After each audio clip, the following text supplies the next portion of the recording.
boa tarde. Estamos iniciando o nosso 9º episódio do podcast Caminhos Sustentáveis.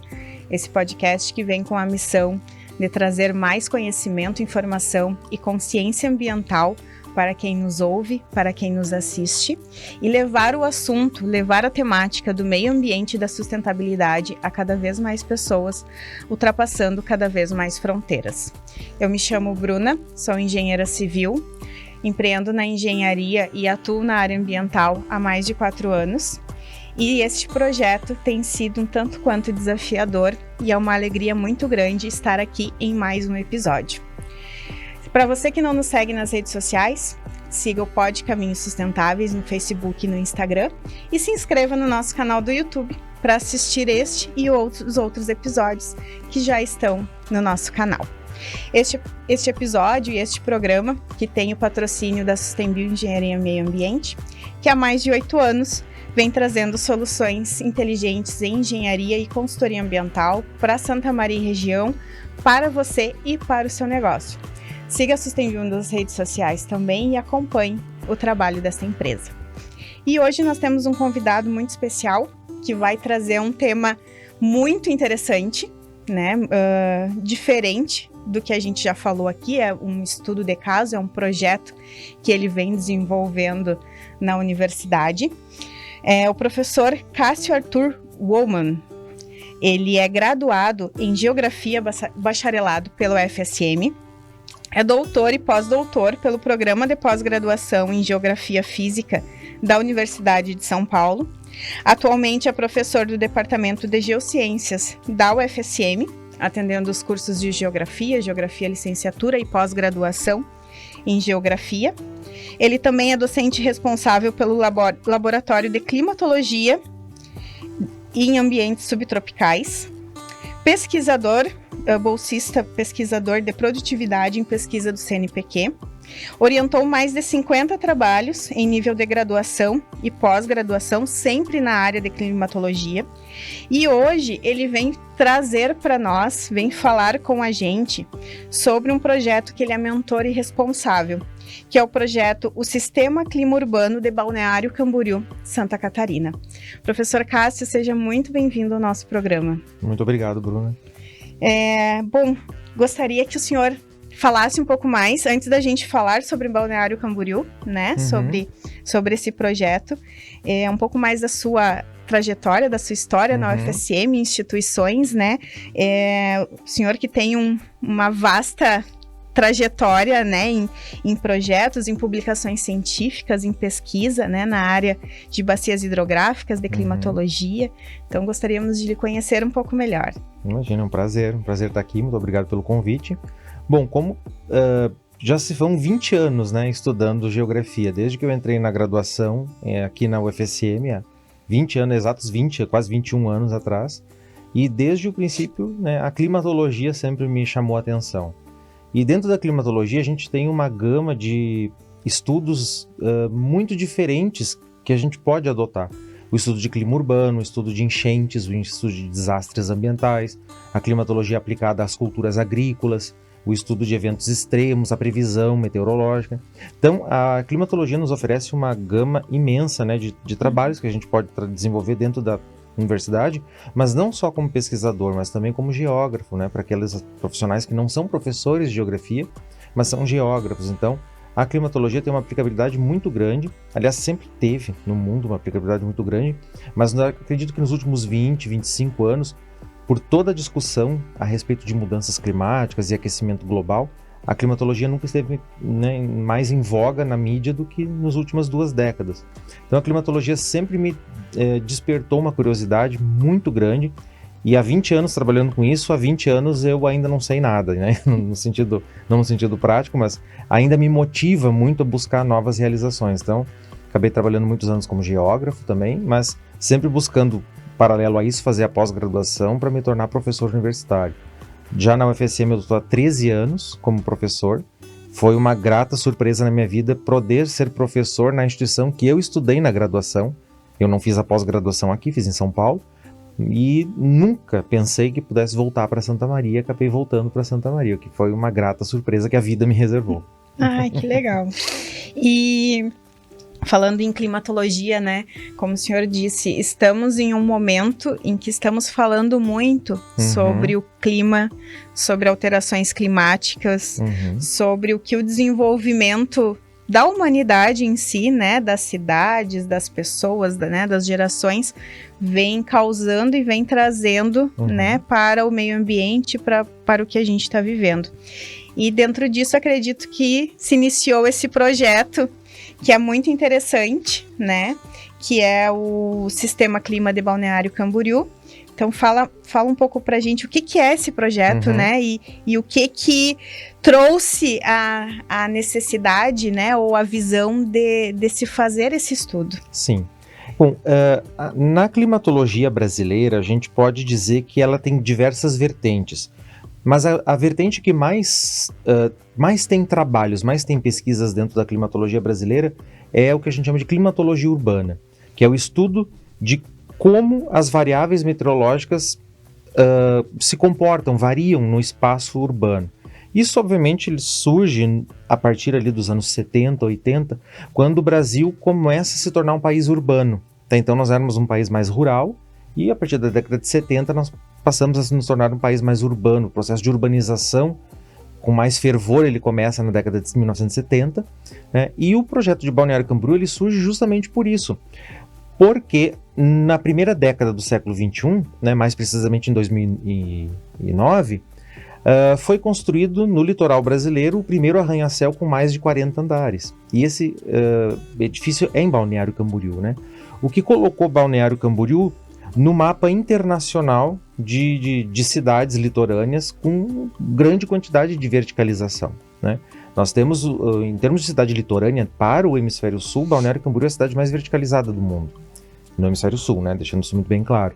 Então, nem na Austrália, nem na Nova Zelândia, na África do Sul, no Moçambique, no Chile, há cidades como Balneário Camboriú nessa mesma latitude, que é de aproximadamente ali, 27 graus de latitude, que é uma latitude já entre climas tropicais e subtropicais.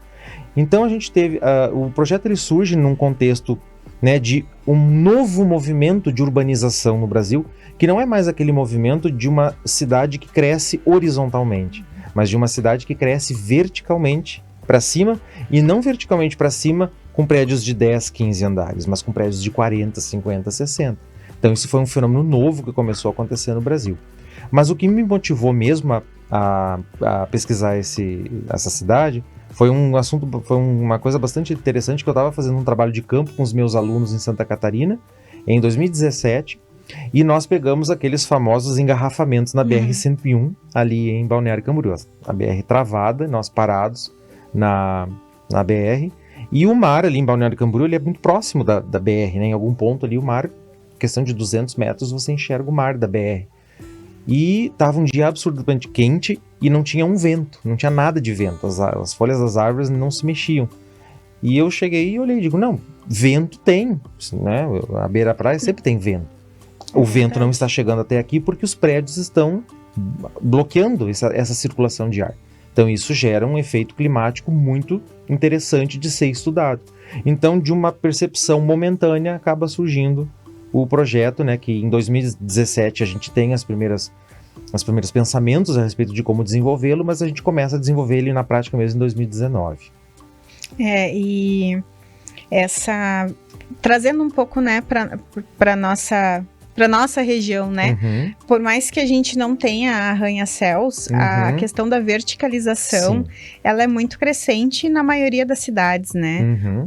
Há pouquíssimo tempo que a gente viu um pouco sair dos prédios altos para condomínios, loteamentos e tudo mais, né? E realmente, Balneário Camboriú está sempre nas notícias com seus arranha-céus, né? Incluindo, acredito que faz parte da questão, né, da climatologia, o aumento da orla da praia, a necessidade do aumento da orla da praia, né? Que a gente vai falar mais adiante.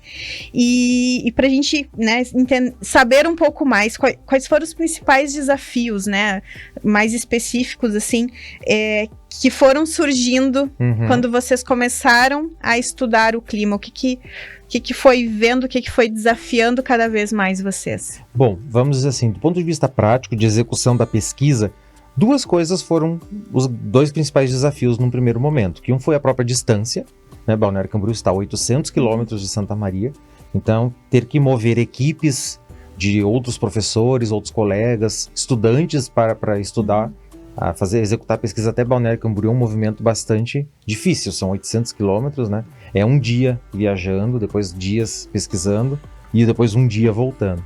E colado a isso a questão financeira. Pesquisar no Brasil é algo extremamente difícil, porque os cortes de verbas, né, em órgãos de fomento, em órgãos de pesquisa e receitas que a universidade recebe para fazer pesquisa são comuns, né? Então, durante esse período a gente teve, embora conseguiu captar alguns recursos com órgãos de fomento, nunca é o suficiente. Então, nós como pesquisadores, a gente sempre acaba colocando dinheiro do próprio bolso e os alunos tendo que mexer no dinheiro das próprias bolsas para fazer pesquisa, que não é para isso que o dinheiro foi feito, né? Então, essas foram as primeiras dificuldades. Agora, já adentrando a cidade de Balneário Camboriú, eu poderia lhe dizer assim, ó, sem medo de errar, que uma dúvida que eu tive muito grande foi sobre a receptividade da população. Eu fiquei um pouco receoso de pesquisar lá, porque eu imaginei que fosse uma população que não fosse muito aberta a isso, né? E muito pelo contrário, foi uma população que estava realmente assim encantada com o projeto, queria participar. Recebi muita ajuda de pessoas de lá, de residentes, de profissionais, de empresas públicas, empresas privadas. Recebi assim ajuda até mais do que eu precisei. Então essa foi uma grande surpresa que motivou o fato de que o projeto ele tinha uma perspectiva de durar apenas 1 ano. Ele era um projeto que duraria 1 ano, 2 no máximo, né, por conta da montagem e desmontagem dos equipamentos, e hoje ele se tornou um projeto atemporal, ele é para sempre, e ele conta já com o apoio de outras empresas, de outros órgãos que querem os dados, que financiam a rede de dados que nós temos lá, coletando esses dados climáticos que são usados para diversos fins na cidade hoje. Ah, que interessante. E eu li, né, sobre o projeto, e ele é dividido em 3 subsistemas, Isso. né? O que são esses subsistemas?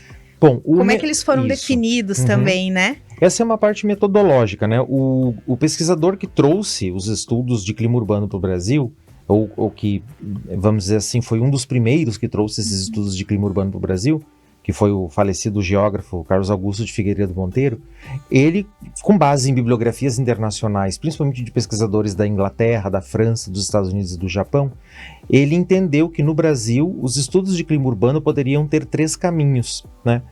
Poderia ter um caminho que é o que a gente chama do canal térmico, que é o canal do campo térmico, que é você estudar a temperatura da cidade, que é o canal de qualidade do ar, que é você estudar a poluição do ar nas cidades, e o outro caminho que é o impacto hidrometeórico, que é o impacto que as chuvas causam nas cidades, né? Como os estudos de clima urbano surgem na Europa, e a maioria das cidades da Europa tem um inverno muito rigoroso, com verões razoavelmente quentes e frios, os grandes impactos na Europa ou no hemisfério norte são relacionados à temperatura e à qualidade do ar. Então as cidades ou são muito frias no inverno, ou são muito quentes no verão, e a qualidade do ar, né? As cidades são muito poluídas, seja por indústrias ou seja pelo tráfego de carros, mas cidades de clima frio, em geral, não é uma regra, mas em geral elas não sofrem muito com problemas relacionados a grandes tormentas, a grandes volumes de chuva. E isso já acontece no Brasil, porque o Brasil em grande parte é um país tropical, é um país tropical, subtropical. Então a técnica de você inserir os estudos de impacto meteórico nas cidades é justamente estudar qual é o impacto de uma grande chuva na cidade, que é uma escala menor, não é você trabalhar com uma bacia hidrográfica como um todo, mas é na cidade, né? Então o projeto é dividido nessas 3 partes, porque a gente pode estudar a variação de temperatura e seus efeitos, a variação da poluição e seus efeitos, e os impactos da chuva na cidade.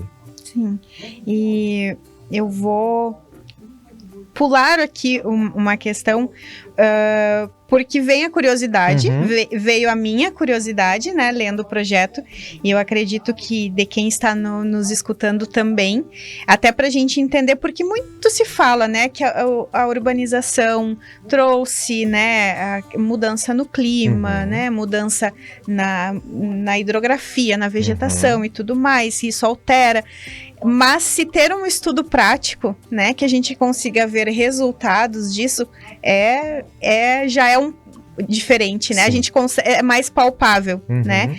Então, tem resultados já parciais, né, desse estudo que possam ser compartilhados com a gente, né, com a comunidade, para a gente entender, poder enxergar, né, o que está causando, o que essa verticalização, a gente sabe que Balneário ainda está expandindo, né, a gente agora tem um projeto, né, saiu nas notícias um projeto que vai ter o maior edifício do mundo, se eu não me engano. Residencial maior do mundo. E então significa que não parou por aí, temos mais arranha-céus, né, temos mais crescimento urbano, né, e o que isso está causando de forma prática pra gente, né, no nosso dia a dia, para quem mora lá e para quem visita, para quem convive, e o que se pode comparar com outras cidades também, né? Sim, é interessante colocar que o Brasil é um país que tem muita pesquisa relacionada à climatologia em cidades. Existem praticamente todas as capitais do Brasil são estudadas já, e muitas cidades do interior também. Cidades pequenas, cidades médias, né? Claro, alguns estados possuem maior número de estudos do que outros, mas o Brasil é um país com bastante estudos nesse sentido, né? No caso específico de Balneário Camboriú, como a gente fez uma instalação de redes de monitoramento lá, os resultados que a gente tem até agora, todos eles foram publicados em revistas e eventos, congressos, né, da área. Os principais resultados, assim, do primeiro trabalho que a gente publicou, foi um trabalho que nós fizemos comparando qual era a diferença de temperatura entre a primeira e a segunda quadra de Balneário Camboriú. Porque se a gente parte do princípio de que aquele conjunto de edifícios tem um que a gente chama de efeito parede, é como se fosse um muro mesmo, é um muro de edifícios que está separando a praia do restante da cidade. Então aquilo a gente chama de efeito parede. Então a gente precisava comprovar que há um efeito parede. Não, havendo o efeito parede, todos os demais estudos então são justificáveis. Então o nosso primeiro trabalho mostrou que entre a orla da cidade, a Avenida Atlântica, né, que é a avenida da beira da praia, e a primeira quadra, que é a Avenida Brasil, em determinados horários do dia você chega a ter 4 graus de temperatura. Então você, né, menos quente na beira da praia, pelo efeito do vento, né? E dentro da cidade, 4 graus mais quente porque o vento não chega. Isso 1 quadra de distância, 50 metros. Em 50 metros você tem 4 graus de temperatura. É como você sair de 16 graus e caminhar para 20. O efeito disso no corpo é gigante. E nesse mesmo estudo a gente mostrou que a variação da umidade relativa do ar pode chegar ali a 15%, né? Da beira da praia, mais úmido na beira da praia e mais seco dentro da cidade, que a cidade tende a se ressecar o ar. Então, posto isso, e a gente viu que há essa variação, né, a gente conseguiu mensurar essa variação, a gente fez outros trabalhos relacionados à variação da temperatura dentro da cidade. Até o momento a gente publicou alguns trabalhos principalmente relacionados à primavera e o inverno. Então, assim, na primavera a gente já concluiu que há variações de temperatura da ordem de 12 graus dentro da cidade. Então você está num ponto da cidade, outra pessoa está num outro ponto da cidade, num mesmo dia, num mesmo horário, a variação de temperatura pode chegar a 12 graus. Então é você sair de um bairro a 18 graus e chegar no outro 30 graus de temperatura. Então o efeito no corpo disso é absurdo. Né? É absurdo. Né? A gente fez uma pesquisa também sobre ciclovias, né? Balneário é muito bem servida de ciclovias, o que torna então a cidade, vamos dizer assim, mais confortável do ponto de vista, né, do uso. Mas a gente estudou e viu justamente que as ciclovias de Balneário Camboriú não são tão confortáveis assim em determinados horários, principalmente a ciclovia da Orla, que é mais utilizada pelos turistas. Ela não é uma ciclovia climaticamente confortável para os ciclistas, né? Tanto da população que usa a ciclovia quanto do turista que está lá pedalando, né? E a gente fez agora, saído do forno, foi um trabalho que mostrou qual foi o impacto térmico do alargamento da praia em Balneário Camboriú, né? A praia que antes, a faixa de areia que antes tinha mais ou menos ali 5, 10 metros de largura, ela foi ampliada para 70 metros, né? Então ali você tem um incremento de areia que antes não existia. Então ali a gente já conseguiu ver que em determinados horários do dia, aquela faixa de areia aumentou a temperatura na beira da praia em até 4 graus, em quase 4 graus. Então foi um trabalho último que a gente publicou aí que mostrou esse resultado. E são resultados absurdos, né? Se a gente for ver, como o senhor disseste, pro corpo, né? Não é corpo. uma questão da temperatura ali no termômetro. É o que causa numa pessoa que precisa ir da orla até o meio da cidade, por exemplo, ou está na praia e mora no centro, mora num bairro mais afastado, o quanto ela vai sofrer só com a questão de se deslocar até em casa, de ir até em casa, né? Eu sempre costumo fazer a seguinte comparação, e infelizmente a maioria das pessoas não se dá conta disso. O efeito térmico no nosso corpo é como se fosse um metal pesado. Se nós consumimos algum alimento que tenha um metal pesado, esse metal pesado não sai do nosso corpo nunca mais. A mesma coisa é o efeito térmico. A variação brusca do efeito térmico do nosso corpo não sai mais. Mas como que ela não sai? É que nós temos que entender que o nosso corpo ele tem permanente um sistema de regulação térmica. E como é que ele regula, né? Através dos batimentos cardíacos, da circulação sanguínea, da respiração, da transpiração. Então o nosso corpo está o tempo inteiro trabalhando, bate mais o coração, bate menos, aumenta a circulação, diminui, aumenta a respiração, diminui a respiração. Então o corpo é o tempo inteiro forçado a mudar de direção do ponto de vista cardiorrespiratório. E esse efeito é cumulativo. Então não é à toa que a segunda doença que mais mata no mundo são as doenças cardiorrespiratórias. Para ver como é sério, né? Como uma simples... que de simples não tem nada, né? Construção, urbanização, mudanças, né? Modernização, né? Porque lá em Balneário Camboriú, por exemplo, a gente tem prédios muito modernos na orla. A própria questão do alargamento da faixa de areia, né? Isso é uma obra de engenharia altamente gigantesca e tecnológica também, né? Para conseguir. Então, para ver o impacto que isso tem, que às vezes, muitas vezes, né? Não é visto, né? A médio e longo prazo, o impacto que isso tem, né? Que se tu for ver é um pouquinho assustador também, se for pensar em quem está lá todo dia vivendo, né? Então isso é muito interessante, é interessante realmente a gente saber disso, né? Entender isso de um modo geral. E pra gente entender como é que esses estudos foram feitos, né? É uma coisa mais didática, né? Mas é interessante a gente entender como são feitos, quais são as técnicas, quais são os equipamentos, né? Que a equipe, que os pesquisadores utilizam, para que a gente de casa possa entender como é que é feito todo esse parâmetro, né? Perfeito. Basicamente, a climatologia urbana, ela usa de 3 conjuntos de técnicas, não é uma ou 2 técnicas, mas são 3 grupos de conjuntos de técnicas. Uma das técnicas é o uso de imagens de satélite, né? Você tem acesso aí à base de dados de satélite, onde você pega imagens de satélite e essas imagens você converte ela em diferentes tipos de valores que você precisa, né? Valores de chuva, valores de temperatura, valores de partículas em suspensão na atmosfera, né? Vários índices que você pode coletar a partir das imagens de satélite. Esse é um conjunto de técnicas que a gente utilizou. O outro conjunto é o que a gente chama de pontos fixos. O que são pontos fixos? Redes de equipamentos meteorológicos. Então você tem estações meteorológicas que vão captar a temperatura, umidade, vento, chuva. Tem os postos pluviométricos, que são coletores de chuva que ficam espalhados pela cidade. Você tem vários sensores que você instala em formato de rede. Nós tínhamos mais de 30 pontos, né, na cidade. E o outro conjunto de técnica é o que a gente chama de transectos móveis. O que são os transectos móveis? Quando você quer estudar alguma área específica da cidade, você passa por aquele lugar carregando o sensor junto com você. E aí tem diversas formas de fazer isso. Você pode prender o sensor no carro, você pode prender o sensor na bicicleta, você pode prender o sensor numa moto, você pode prender o sensor numa mochila e levar nas suas costas. Então há várias formas de fazer isso, né? Então é o conjunto das imagens de satélite, das estações meteorológicas e dos transectos móveis, que é a circulação que você faz pela cidade, passando pelos diferentes pontos da cidade. E o objetivo sempre é que esses três conjuntos de técnicas sejam utilizados para que você possa comparar um com o outro, obviamente, e para que você possa ter resultados mais fiéis aos diferentes ambientes da cidade. Porque no caso de Balneário Camboriú, como se trata de uma cidade muito verticalizada, não é uma simples verticalização, mas é uma verticalização de centenas de metros, o nosso grande, vamos dizer assim, quem atrapalha mais a nossa pesquisa em Balneário Camboriú é um item chamado sombreamento.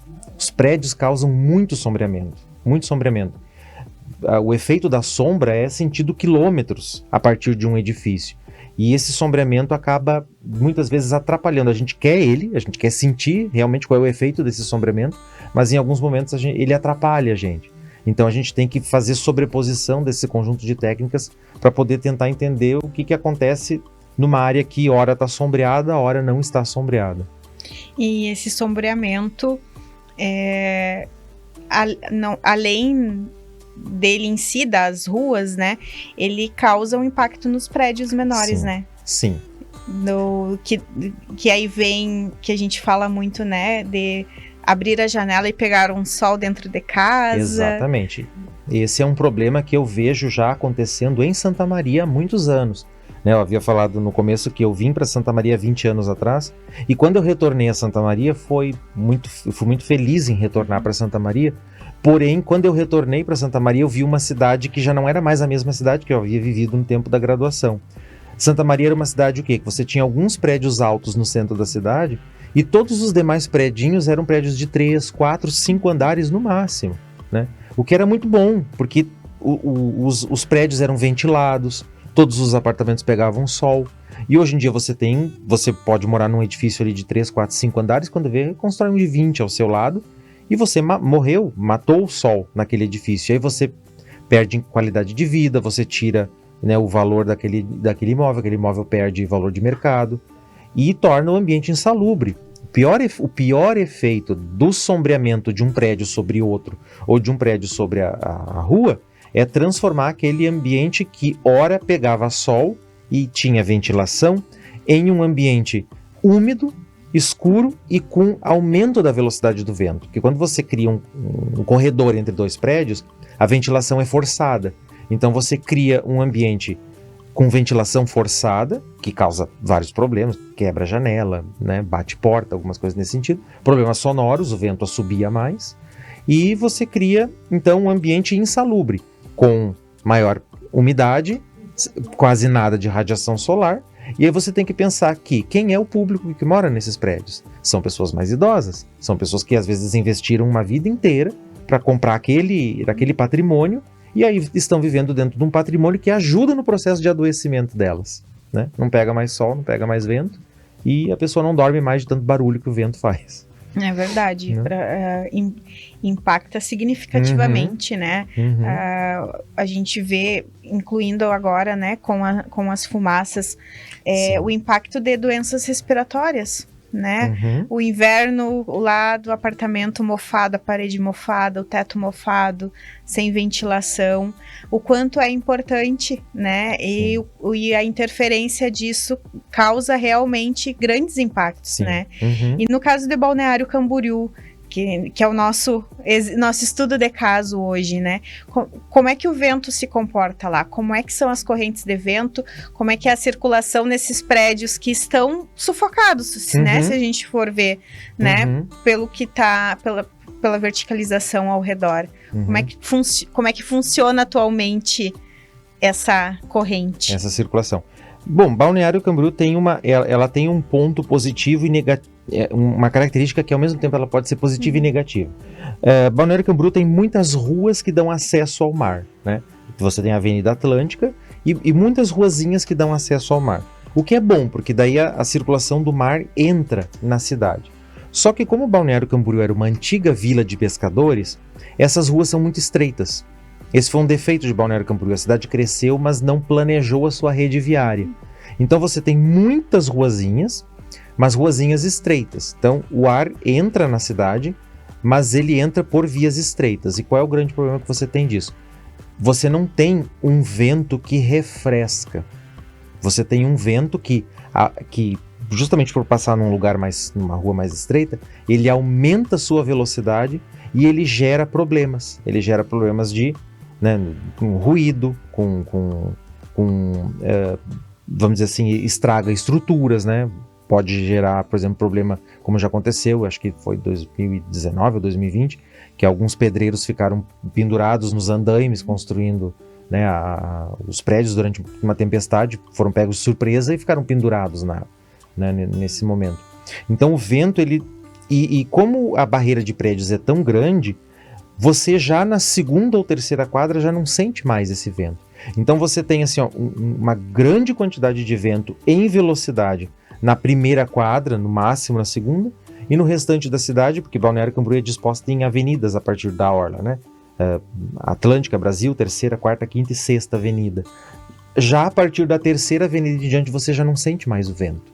Então você tem o vento concentrado e forte na orla e o resto da cidade abafada, sem a presença de vento, né? Por conta desse efeito parede, né, que você tem na beira da praia.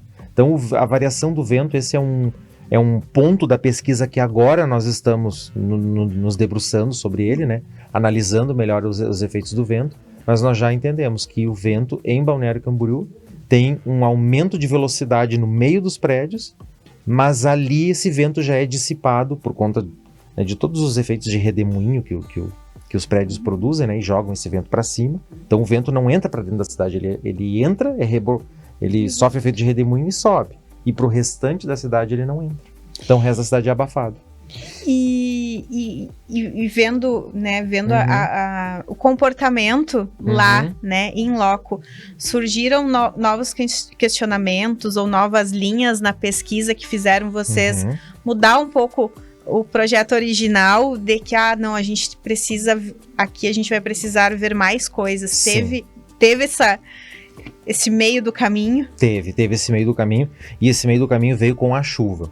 Nós fomos para Balneário Camboriú muito mais com a intenção de pesquisar a temperatura, né? A temperatura e até o mesmo vento, mas mais a temperatura.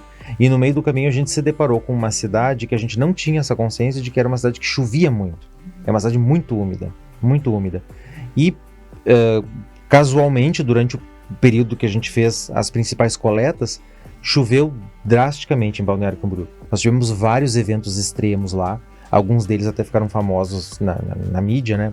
Do prédio que balançou e a água da piscina vazou, ciclones bomba que passaram pela costa brasileira, né? E acabaram gerando grandes problemas lá. E no final de 2022 a gente teve um evento extremo que choveu 350 milímetros em 48 horas e a cidade inteira ficou alagada. Então a gente viu que a necessidade de estudos em Balneário Camboriú, ela acabou nos levando mais para o lado daquele impacto meteórico, né? De estudar as chuvas na cidade. Porque Balneário Camboriú, embora seja uma cidade de clima subtropical, ela já está numa latitude que ela pode ser considerada tropical, do ponto de vista de alguns elementos climáticos. Então a gente passou a fazer parcerias com a Defesa Civil, fazer parcerias com o Instituto Federal de Camboriú, que fica na cidade ao lado, né, com a Universidade ali de Itajaí, e montamos uma rede de pluviógrafos lá agora. Então nós temos algumas redes, estações meteorológicas coletando vento, chuva também, temperatura, mas hoje o nosso maior foco está em cima da chuva. Nós estamos coletando chuva em vários pontos da cidade para tentar entender como é que essa chuva se comporta dentro daquela cidade. E justamente por conta desse excesso de verticalização, o que você tem? Né, para quem já tomou um banho de chuva estando embaixo de uma árvore ou estando, né, dentro da mata. O que acontece? Quando chove e você está embaixo de uma árvore ou dentro da mata, você não sente aquela chuva num primeiro momento. A mata te protege. Mas com o passar do tempo, chove muito mais dentro da floresta do que fora, né? Porque a água vai escoando pelos troncos, pelos galhos, pelas folhas, e mesmo dentro da mata você toma um bom banho de chuva.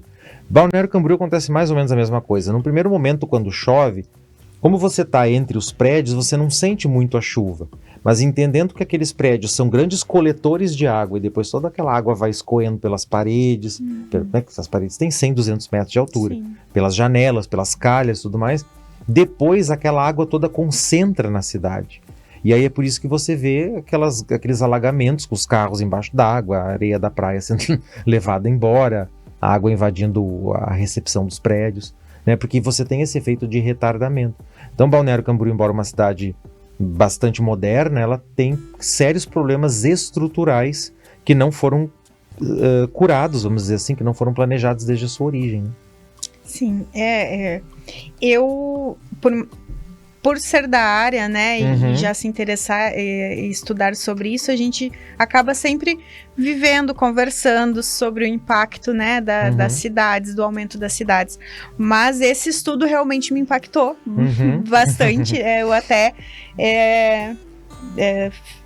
fico, né, a gente fica assim, um pouco chocado, né, com esses resultados, com o quanto impacta, que a gente não imagina, né? E aí vem a pergunta, né? O quanto isso impacta na qualidade de vida, né? Porque tentando olhar para a nossa geração, para as gerações futuras, né? Sim. O que essa verticalização excessiva, né? Que relação ela tem, qual é o impacto dela? Não só agora, durante o estudo, né, durante os próximos anos de estudo, mas num âmbito, né, vendo um horizonte maior, né, o que ela pode trazer para nós, seres humanos? Olha, Bruna, eu vejo, assim, dois grandes impactos,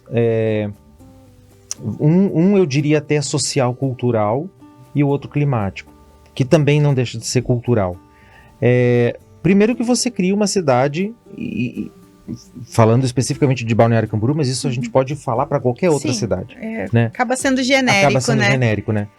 Você tem uma cidade que essa verticalização ela não é para todos. Ela é para um grupo específico de pessoas que pode pagar e acessar esses lugares. Então você tem uma população que acessa e uma população excluída dela, né?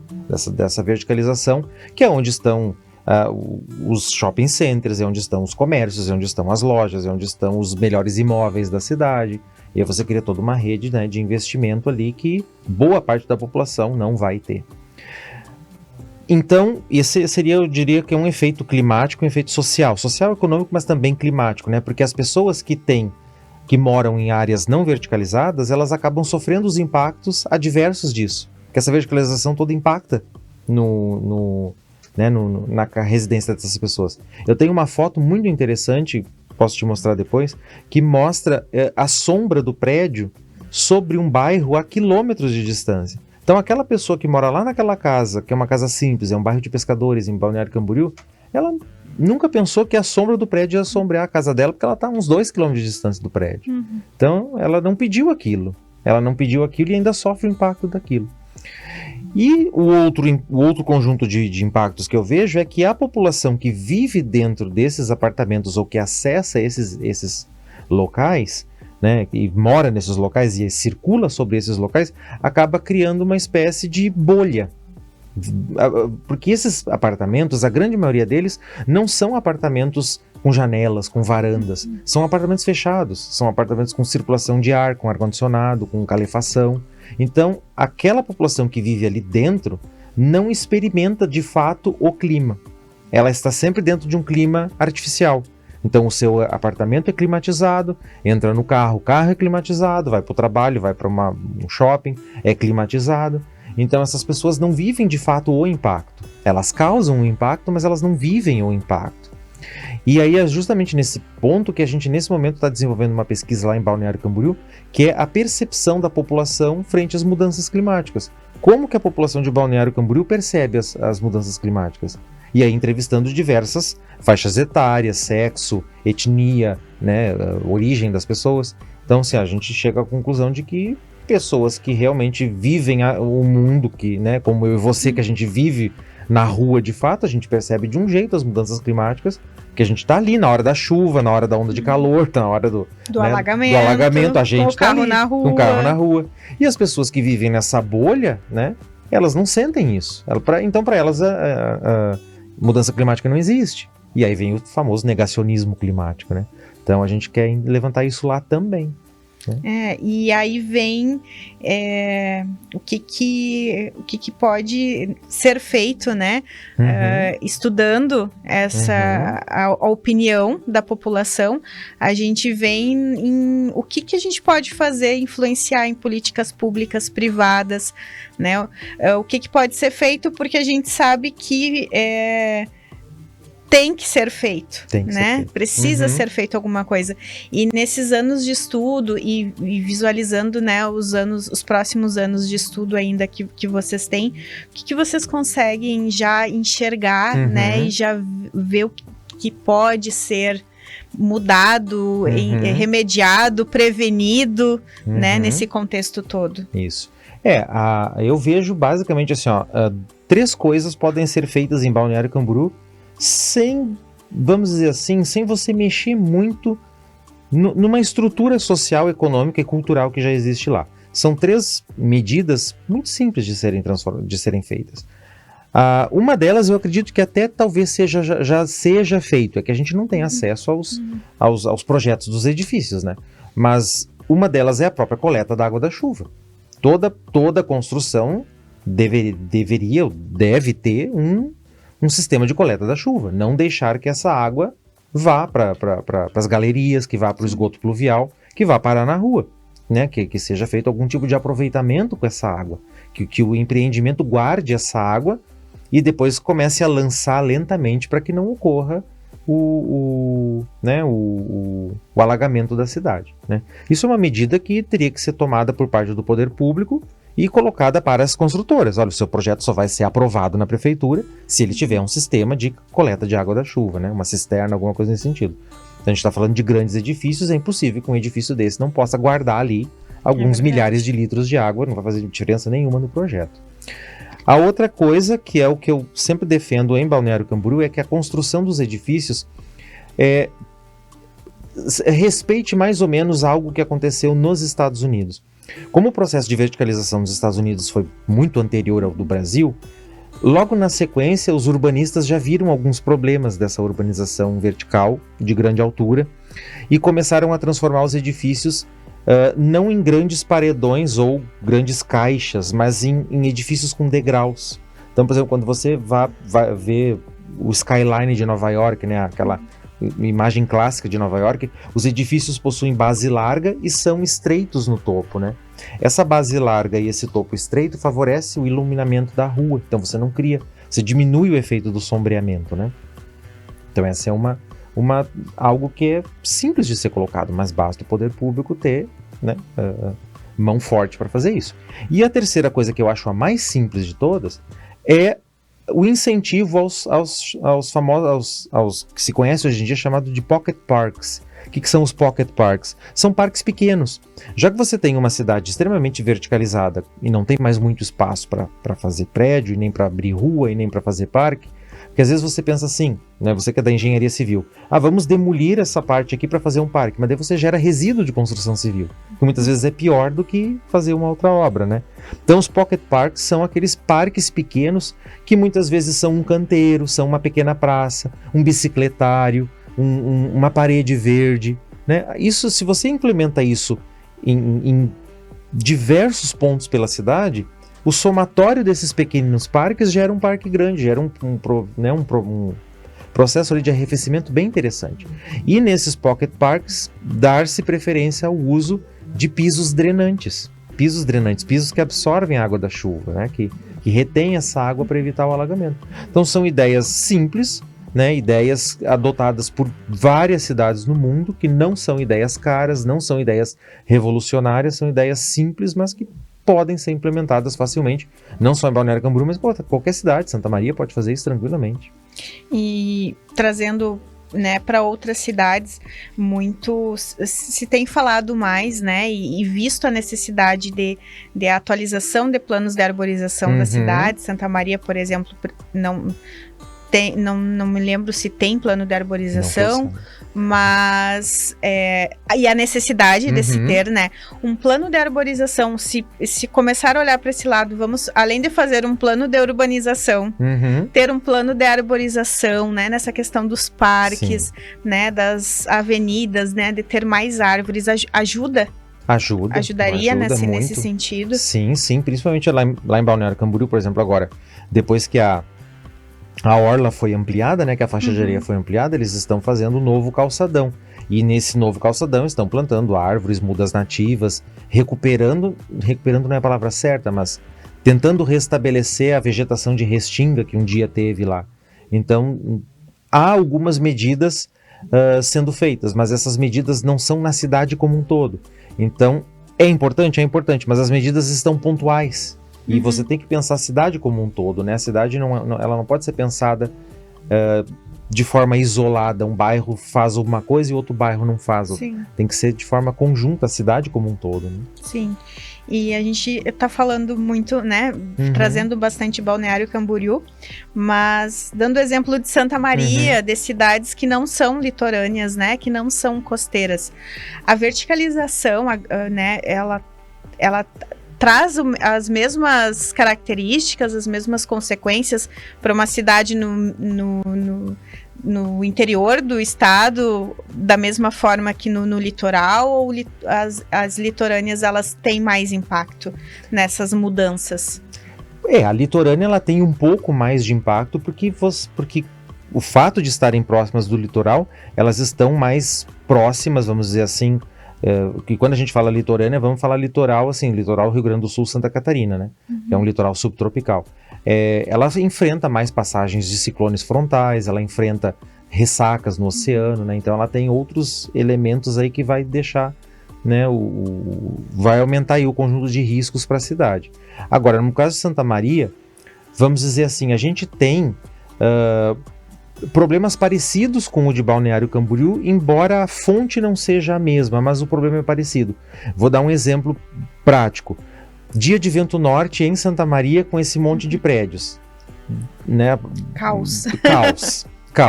Voa tudo, cai tudo, quebra tudo, bate tudo. Então é o mesmo efeito, só que levando em consideração um vento que é daqui que não tem no litoral. Mas é o mesmo efeito do vento, né? Um vento minuano, por exemplo, que é extremamente frio, extremamente seco, também voltado nessa verticalização, ele vai gerar outros tipos de problema. Então, são contextos diferentes, mas você pega situações que a gente chama de anomalias, né? Você pega as situações anômalas, você pega elementos, né? O vento norte é uma coisa típica daqui do Rio Grande do Sul, da região central do Rio Grande do Sul. Então, ele causa um tipo de problema, o minuano causa outro tipo de problema. Então não está no litoral, mas tem outros elementos que trazem praticamente os mesmos problemas, né? Sim. E dentro do projeto de vocês, né, dos estudos, qual é a perspectiva para os próximos anos? O que vocês já estão enxergando que já vai mudar nos parâmetros de vocês, na forma como é vista, né, os resultados, as análises, a forma de analisar? Vocês já estão vendo que os próximos anos vão trazer mudanças, né, ou vai se manter essas características que a gente está tendo hoje de clima, de ar, de conforto? Olha, eu posso te dizer assim aqui, nós temos observado 3 coisas acontecendo em Balneário Camboriú que vão nos dar mudanças de pesquisa no trabalho, porque a gente está observando isso já em Balneário Camboriú. A primeira delas seria, não é só a cidade se verticalizando com torres de 40, 50, 60 andares, mas é qual tipo de torre? São torres espelhadas, são torres de vidro, né? São todas elas envoltas com vidro. Então a gente já tem observado na cidade que a temperatura radiante está aumentando, aquela sensação que você tem do calor do edifício, né? Você caminha pela cidade, você sente o calor dos edifícios, que estão verticalizando com edifícios rodeados de vidro, né? Capeados com vidro. O que para o clima tropical e subtropical é um crime. É um crime tanto para quem está dentro do prédio, quanto para quem está fora do prédio, né? Esse é a primeira questão. A segunda questão é a cidade ao lado, que é Camboriú, né? Camboriú também é uma cidade, né? Balneário Camboriú é um município, Camboriú é uma cidade ao lado. É como se fosse assim, o centro de Santa Maria e Camobi, mas são 2 cidades, né, coladas, literalmente. Como Balneário Camboriú está absurdamente cara, Camboriú ao lado era até 3 ou 4 anos atrás uma cidade mais barata de se viver. Mas pela proximidade, a cidade de Camboriú agora também está cara e ela iniciou um processo de verticalização.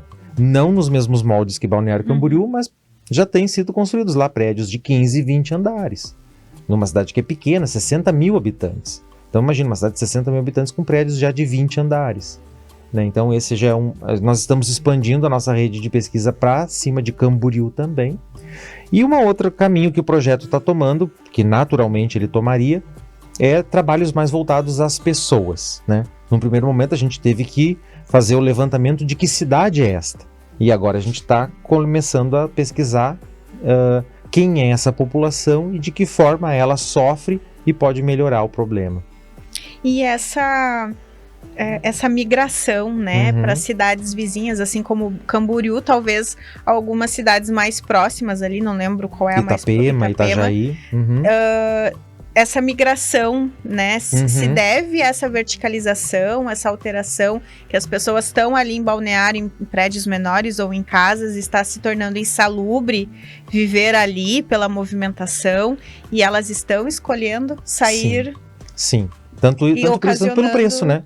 Tanto pelo preço. O preço dos apartamentos, o preço médio do metro quadrado em Balneário Camboriú aumentou drasticamente. E em Camboriú não é tão caro ainda. Já está ficando caro, mas não é tão caro em comparação com Balneário Camboriú. Então as pessoas estão se mudando para a cidade ao lado, mas a cidade ao lado já está começando a colher os mesmos efeitos disso. Para ver o impacto, né?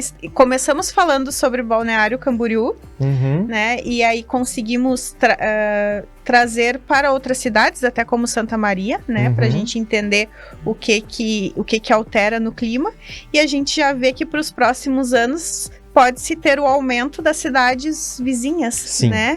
De áreas que talvez não eram urbanas e se tornando urbanas, né? E aí a gente tem toda uma questão de mais alterações climáticas ainda, né? Então, o que a gente pode esperar, né, do clima, olhando esse exemplo de Balneário Camboriú, mas tentando ver de uma forma geral, né, essas alterações climáticas que é de um nível mundial, né? Isso. O que isso vai trazer pra gente em questão de conforto, de vida em si, nos próximos anos? Qual é o impacto que essa excessividade, né? Essa necessidade de construir, de transformar em concreto, de urbanizar de cidades. O que isso pode nos trazer? O que isso vai realmente nos trazer pra gente poder entender, para quem está nos vendo poder entender qual é o impacto mesmo, né? Para nossa vida, para a vida humana. Né? Eu sempre gosto de deixar uma mensagem que é o seguinte: a climatologia, a nossa atmosfera é uma via de mão dupla. A nossa principal fonte de energia é o Sol. Então a gente recebe essa energia de cima, mas nós, enquanto produtores de energia aqui embaixo, a gente também devolve essa energia para a atmosfera. Então o clima ele é resultado dessa energia que vem de cima com essa energia que vem de baixo. E quando você tem algum desequilíbrio nessa energia que vem de cima e vem de baixo, você tem aí a ocorrência de eventos extremos, né? Bom, eventos extremos sempre aconteceram e vão continuar acontecendo mais. A frequência tende a aumentar, né? E qual é a grande consequência disso? Para quem é um pouco mais, né, tem um pouco mais de idade, nasceu no interior ou foi criado numa casa mais simples, entende que antigamente todo mundo tem essa percepção de que parecia que as casas duravam mais, parecia que as coisas duravam mais. Não é que necessariamente elas durassem mais, mas é que elas eram mais próximas daquilo que a gente chama de arquitetura bioclimática, que é aquela arquitetura adaptada ao clima. Então, por exemplo, em cidades quentes, você não constrói uma casa no chão, você deixa um espaço embaixo para arejar, né? Em climas como o nosso, por exemplo, que nós temos verões quentes, invernos frios, o ideal é construir casas de madeira, com parede dupla, para que você tenha isolante térmico, né? Para a casa se manter confortável. E não é isso que a gente está vendo. Então a cidade, ela cresce para cima e ela cresce para o lado. Uma urbanização horizontal e vertical, ela tem prós e contras, né? Eu não estou aqui demonizando a verticalização, eu acho que cada caso é um caso, ela tem que ser estudada. Em alguns pontos é mais interessante verticalizar, em outros pontos é mais interessante horizontalizar.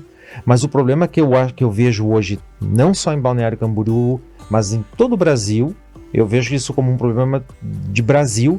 Eu não posso falar muito de outros países porque eu não conheço outros países da realidade do Brasil. Eu poderia falar um pouco mais sobre realidades da Europa, realidades da Austrália, dos Estados Unidos, que são países que eu conheço e pesquisei, né, para trazer exemplos de Balneário Camboriú. É que o material construtivo que a gente usa hoje, ele é totalmente inadequado para o nosso clima.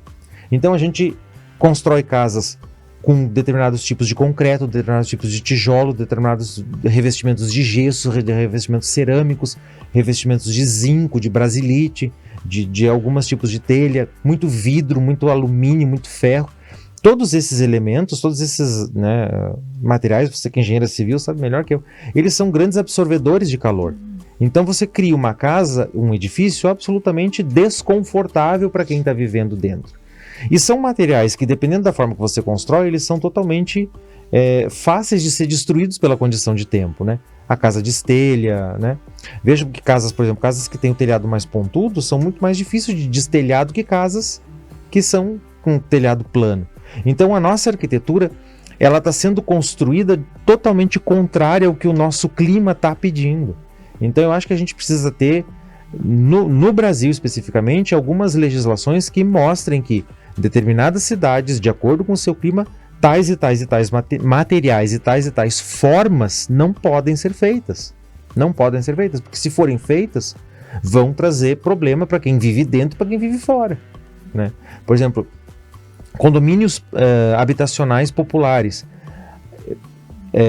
Eu vou falar agora aqui, pode pesar contra mim, mas os condomínios, as Coabs, são um verdadeiro crime contra as pessoas que ali moram. São casinhas projetadas de uma forma para que quem mora dentro tenha a pior qualidade de vida possível. São casas pequenas, com pouca ventilação, quentes no verão, frias no inverno, com piso cerâmico que é úmido, que deixa a casa úmida, então se tornam ambientes insalubres. Então as nossas cidades, elas não só estão crescendo para cima e para os lados de forma errada, mas o material e o padrão construtivo e arquitetônico que tem sido feito está errado também. Então é mais fácil mudar a forma como você vai construir a sua casa, a forma como o governo vai construir a sua casa, do que mudar a cidade como um todo. O que está feito, está feito. Mas daqui para frente dá para se pensar uma forma onde a gente consegue adaptar melhor ao tipo de clima que a gente tem. E não é difícil fazer isso, é só lembrar da forma como os nossos pais, como os nossos avós, como os nossos bisavós construíam as casas deles. Não precisa construir as coisas feias, podem ser coisas bonitas, mas usando os materiais adequados para isso, né? Então essa eu acho que é a grande mensagem que eu gosto de deixar. A gente dá um passo atrás, voltar um passo atrás, não é feio voltar atrás, é sinal de inteligência voltar atrás. Dá um passo atrás, ver onde as coisas davam mais certo e implementar isso. Fica aproveitando, né, a sua colocação, fica o meu convite, o nosso convite para nós, profissionais da engenharia e profissionais da arquitetura, começarmos a repensar os projetos, né, torná-los mais sustentáveis ou mais adaptados à nossa realidade, que tem sim, né, a gente tem hoje aí uma vasta tecnologia e diversidade de materiais e componentes à nossa disposição, cada vez mais, né? Então fica o convite para nós profissionais pensarmos, né, e levarmos para a população, né, para quem nos contrata, opções melhores, né, mais adaptáveis, mais sustentáveis. Então fica o nosso convite para essa reflexão também, né, para a gente trazer dentro do nosso trabalho essas pequenas mudanças que podem, né, fazer uma grande revolução. Exatamente. Né? O nosso programa está chegando ao fim, né? Este episódio está chegando ao fim, mas fica o convite, né? Já tinha ele feito, e fica o convite para voltar e nós continuarmos a falar sobre alterações climáticas, sobre crescimento, né, urbano. Fica aqui os parabéns, né, e a minha admiração por esse projeto, por esse estudo, que traz pra gente uma grande reflexão, né, não estamos falando de Balneário Camboriú isoladamente, né, a gente, é o estudo de caso, né, é a cidade que foi escolhida para fazer, mas esta realidade, a gente sabe que é de muitas cidades, de muitos centros urbanos. Então, realmente a minha admiração pelo que já foi feito, pelos dados que já tem, pelo que já faz a gente acender uma luzinha, né, amarela ali na nossa cabeça. Olha, isso aí não é normal, essa alteração climática tão grande, não é normal. Então, realmente é muito interessante e eu fico muito honrada de poder ter acesso e trazer ao pessoal que assiste o Caminhos Sustentáveis esse estudo, esse projeto. Então, lhe agradeço pela participação, pela disponibilidade de trazer, de compartilhar o seu conhecimento com a gente. E muito, muito obrigada mesmo de coração, professor. Eu que agradeço, para mim foi um prazer compartilhar. Eu coloco sempre à inteira disposição para a gente conversar sobre esse assunto e outros assuntos de climatologia que eu sempre acho primordiais. Eu sempre costumo dizer para os meus alunos uma coisa: qual é a coisa mais importante do mundo? Aí eles começam: é água, é comida. Eu digo: não, é ar. Sem ar nós não respiramos, nós não vivemos nem 5 minutos, né? Talvez algumas pessoas, mas a gente morre sem ar em no máximo 5 minutos. E é esse ar que é o que a gente estuda na climatologia. E é esse ar que está sendo drasticamente impactado já há décadas pelas ações humanas em diferentes escalas e diferentes cidades pelo mundo, né? E Balneário Camboriú, ela é estudada porque, querendo ou não, ela acaba virando referência, né? Como você falou, né? Não é um estudo isolado. Todo mundo que viaja para Balneário Camboriú acaba achando que lá é a referência do que tem de melhor e quer trazer para sua cidade. Não é. Ela tem referência de coisas boas, sim, mas ela tem referências de coisas que já são ultrapassadas. É verdade. Estão apenas maquiadas com cara de modernidade. É verdade. Então voltaremos, né, para falar sobre mais, né, sobre variações climáticas, sobre bacias hidrográficas, para a gente entender o que está acontecendo no nosso mundo, no nosso Brasil, no nosso Rio Grande do Sul. Então, encerro aqui mais um episódio do podcast Caminhos Sustentáveis.